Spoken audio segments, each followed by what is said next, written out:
Retirements in mixed martial arts are about as permanent as baby teeth.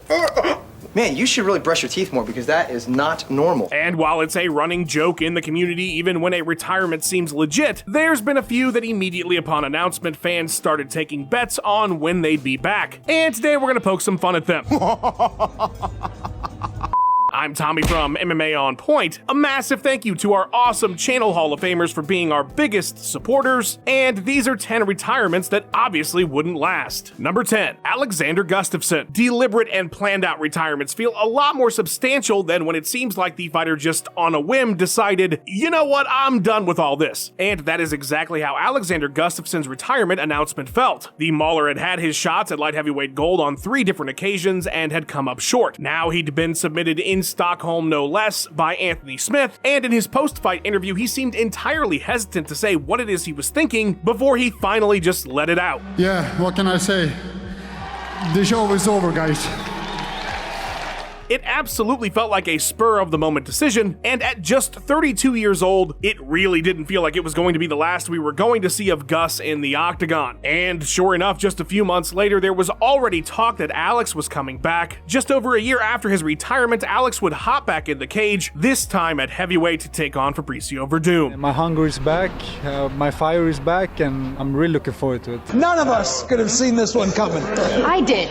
Number 9, Rumble Johnson. When Rumble Johnson announced his retirement following his second loss to Daniel Cormier for the light heavyweight title, you really got the sense that he felt conflicted about it, that something else had come up potentially, and that maybe he needed a break. This was my last fight. It's just time for me to move on to something else. This is something I have to do for me. It was understandable. This sport is brutal and burnout is a real thing, but it rarely seems to last, especially when you just turned 33, you've won 12 of your last 14, and in that span only ever lost to one of the greatest fighters ever in championship bouts. Most fans assumed that someday we would see Rumble in the cage again, and they were of course correct. Johnson did pursue other ventures, but continued to train, and sure enough, 2 years later, would re-enter the USADA testing pool. Well, we have to meet with UFC, you know what I mean? I want to come back and showcase everything and just hurt people. But before he could compete in the UFC again, he would leave the promotion and sign with Bellator, where he would score a knockout victory in his debut. Oh, what a shot by Johnson! It is over! Anthony Rumble Johnson delivers the fight-finishing bomb! Johnson intended to fight again, but due to his lymphoma and untimely passing, his first bout in Bellator would be his final fight. Number 8, Clay Guida. It was the night of too many retirements, a few of which fans had all but seconds to doubt before finding out they were nonsense. Last year on the prelims of a KC event headlined by Blessed and Arnold Allen, a very cool moment took place after the bout between Zach Cummings and Ed Herman, where both fighters retired. The first time we'd had such a thing happen, and it hit everybody in the feels. Then Bill Algeo, who got top billing on the prelims, took his gloves off before starting his interview with DC post-fight, following a submission of the night over TJ Brown, and decided to do this. So I want to make this official announcement that I ain't never retiring, baby! Woo! We got a funny guy here. He's a jokester, that Bill. Not that anybody was expecting him to retire, which was not the case for Clay Guida. The man's been in the UFC almost as long as Dana White, and so when he was seen taking the gloves off after his loss to kick off the main card, longtime fans were preparing themselves for some tears. Normally, such a fight wouldn't warrant an interview for the loser, but this was Clay Guida laying down the gloves, so of course he would get some microphone time. Here is what happened. I tricked you guys. There ain't no way I'm walking away yet. They got us again. They just can't stop themselves, these goobers. Here's what Dana White thought of all the retirement fakeouts. That pissed me off, actually, to be honest with you. Yeah, no, that pissed me off. Number 7, Chael Sonnen. This retirement was so unbelievable that most people forgot that it even happened. On an episode of UFC Tonight, following the announcement that his fight with Vanderlei Silva was off due to a failed random drug test, Chael Sonnen announced that it was the end for the bad guy inside the cage. Guys, I had a great time. I would like to officially announce my retirement from competitive mixed martial arts. But hey, he was still the star of the UFC's big show on Fox. Maybe it was time for Sonnen to walk away and focus on other things. After all, he might very well be Dana White's successor. Fox loves this guy. Everybody wants Chael Sonnen involved in their TV show. Life is looking very good for Chael Sonnen outside of the octagon. Sir, a second test has come up positive. 2 weeks after announcing his retirement, Chael would be fired from Fox for having a whole alphabet worth of substances in his body and let go from his remaining contractual ties to the UFC as well. Chael would have no choice but to do no fighting for 2 years while he served his suspension with INSAC, but nearly right after it was up, it was announced that the American gangster would be heading to Bellator for a multi-fight stint, a run that would last 5 fights and span until 2019, where he officially retired again, but for real this time. I'm walking out. I appreciate the memories, and goodbye. Number 6, Tito Ortiz. One of the most absurd retirement moments in UFC history was Tito Ortiz, and nobody expected it to last for long. I don't believe you. After losing to Forrest Griffin and then having his retirement interview conducted by the man who just beat him, Tito was inducted into the UFC Hall of Fame, something that you do for retiring legends, or just ones that need some time off. Ortiz had had several sabbaticals over his career, the most recent prior to his retirement being just 3 years earlier, time he used to heal up some injuries. While the Huntington Beach bad boy did try to keep himself busy in retirement by starting a sports management business that certainly went some kind of way, less than a year after he walked away from the sport for good, it was announced that he would be returning in Bellator since he fought out his contract with Zuffa. The bout was meant to be against Rampage Jackson, but that one fell through and he would eventually debut against Alexander Shlemenko. Ortiz retired after 4 bouts in the promotion, his final fight against Chael Sonnen. I've walked away at the right time, at the right place, and I've been respected the right way. That was until he came out of retirement 2 years later to fight Chuck Liddell again before retiring for good. Being a fighter, I did it for 21 years. I'm willing to walk away. I'm done. And by for good, I mean he fought Dos Caras Jr. a year later in Combate Americas. But that was it, I promise, he's done. Number 5, Jorge Masvidal. Most people didn't take Jorge Masvidal's retirement very seriously last year. I don't feel the same when I get in here no more. It's been 20 long years.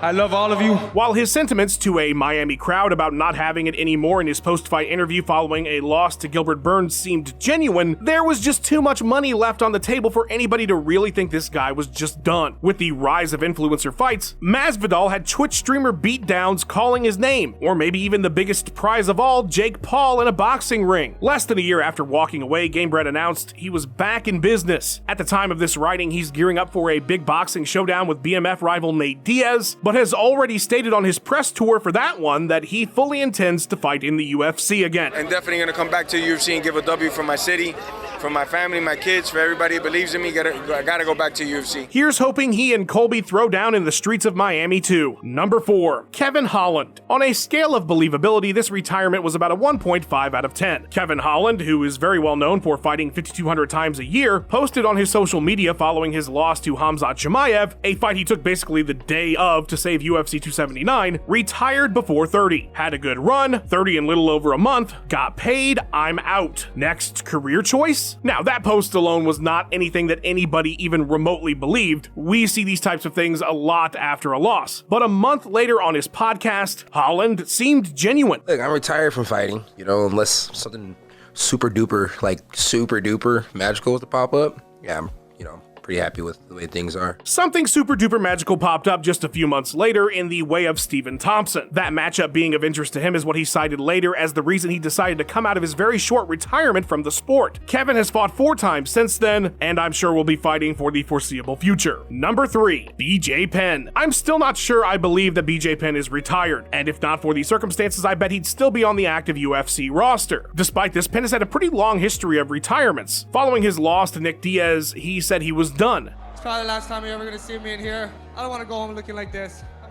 A sentiment Joe Rogan qualified with, well, if this is the last time we see you. Nobody was buying it, and of course it was not the last time. He fought Rory McDonald that next year. After the loss, Dana White hinted that he believed Penn would retire. He's taken a lot of damage, and I don't want to see him take any more. And a half a year later, Penn told Ariel Helwani in an interview that no longer exists that he wasn't sure if he was retired or not. About a half a year later, it was announced that Penn would be back, at featherweight no less, to coach a season of Tough against Frankie Edgar, and then have a 3rd bout with The Answer. Sounds like a really, really bad idea. I'm in! This fight would go about as bad as it could, and following that loss, BJ was really done. Now I know for sure that I can't. Penn would fight 4 more times in the octagon and was preparing for a 5th before he was cut from the promotion, following a video of him getting knocked out in a bar fight. Stop!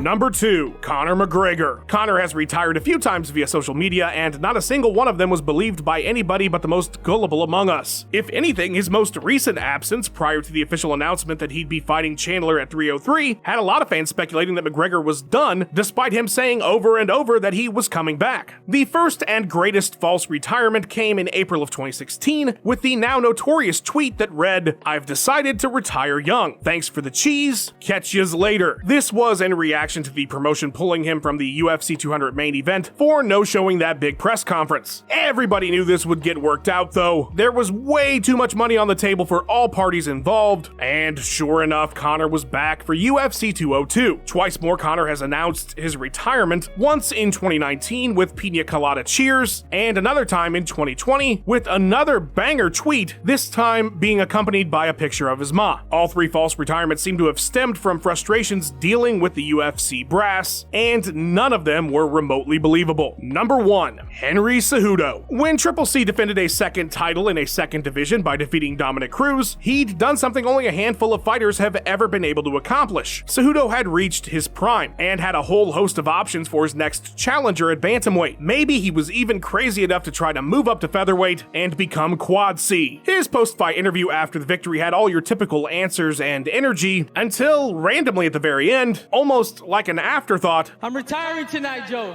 Triple C's out. You guys don't have to hear my ass no more. Something seemingly nobody bought at any level. It's been all but confirmed and was the general consensus almost immediately after the event that Cejudo's retirement was a negotiation tactic in hopes of getting a better deal. That better deal never really came. Triple C would sit for 3 years before coming back in 2013 to drop 2 straight to Sarah Longo fighters. But even in that entire 3-year span he was gone, everybody was expecting him to finally announce that he was coming back. You know who I hope never retires? The editor of this video, Max Randall. Please follow him on all his socials. The man is amazing. And go check out his YouTube channel. A big thank you to our channel Hall of Famers. You guys are fantastic. We appreciate the support so much. If you would like to become one yourself, hit that join button and enjoy some exclusive content. Like and subscribe if these retirements weren't fooling you. Comment down below which ones maybe had you second guessing though. And thank you so much for watching, you guys. Have a great week.